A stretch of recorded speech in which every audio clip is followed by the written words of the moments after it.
I invested in Shelby Oaks 3 years ago. Was it worth the investment? Let's find out.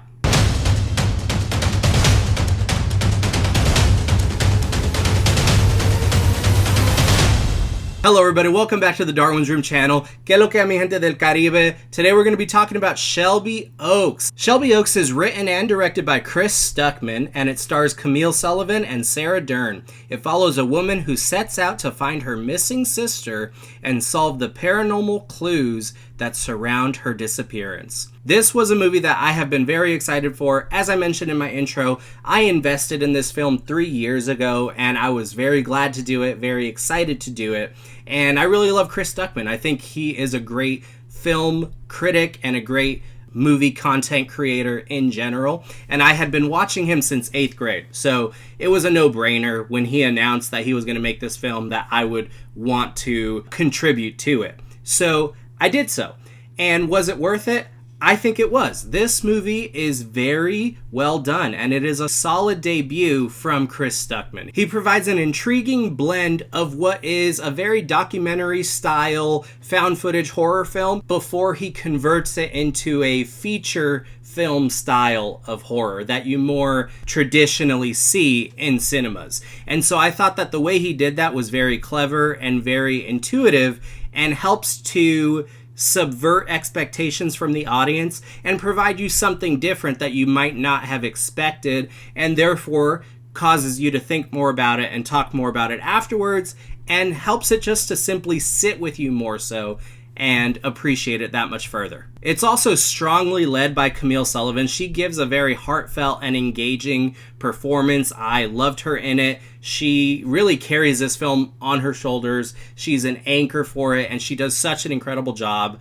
Unfortunately, there are some pretty rocky performances from the supporting characters in the film, which was disappointing, and it really does take you out of the experience when you see a performance that's as golden as Camille Sullivan's, and then you put it next to some of the supporting cast, it gets a little bit rocky. But Sarah Dern, she is also great in this film. She plays Riley Brennan, which of course is the tagline of the film, Who Took Riley Brennan?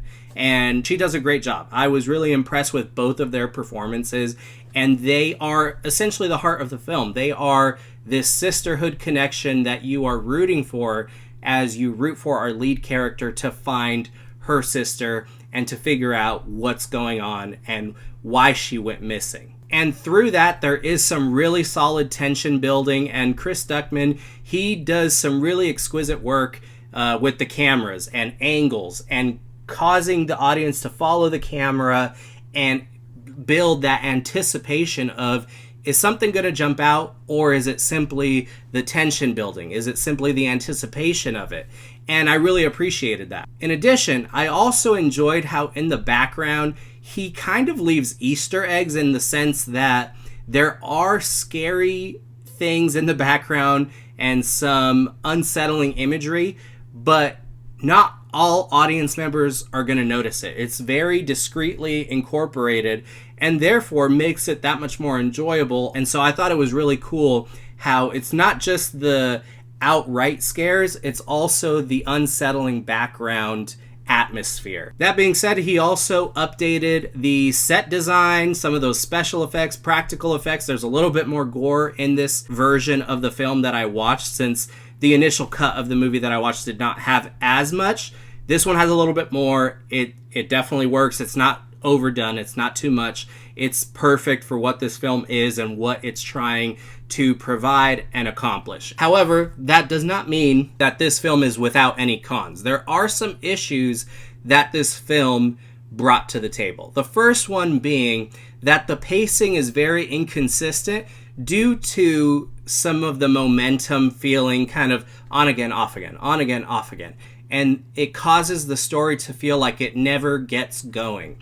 In addition, while I really enjoyed the blend of this documentary found footage horror, it does sit in that space for much too long before it gets to the feature film style of horror that the movie is essentially marketed as. And with that, once the plot does get going, as I mentioned, it's exciting, it's very well done, and I absolutely had a great time with it. But you do have to forgive some of the conveniences in the plot, as our lead character just very conveniently happens upon certain sections of the story that are meant to take her to the final act. And so it's very convenient, and you can feel that pretty evidently. I think it's forgivable, but they are asking the audience to be okay with that. Aside from that, though, those are my only issues with this film. I thought it was very eerie, very unnerving, and I really appreciated the effort that Chris Stuckmann put into this film, and I'm really glad that I invested in it. While it's not perfect, I think this is a more than solid debut. When I first saw the movie, I gave it a 3 out of 5 stars, and currently with this new cut of the film, there's so many improvements on it. I do think I would need to watch it again to really confirm my rating and do so confidently.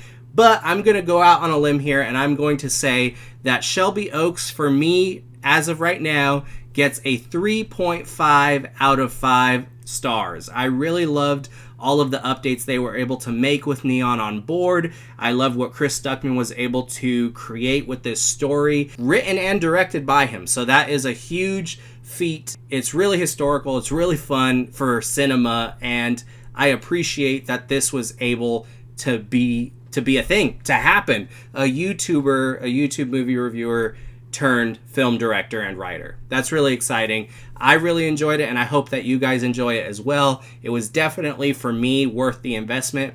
Even if I didn't like it, I think you should always invest in the things that you believe in and support the people that you want to support. So regardless of whether I would like it or not, it's worth the investment. It's really cool to help someone create something that they're passionate about. Let me know what your guys' thoughts are once you get to watch it when it comes out in theaters October 24th. And I'll talk to you guys soon. Take care.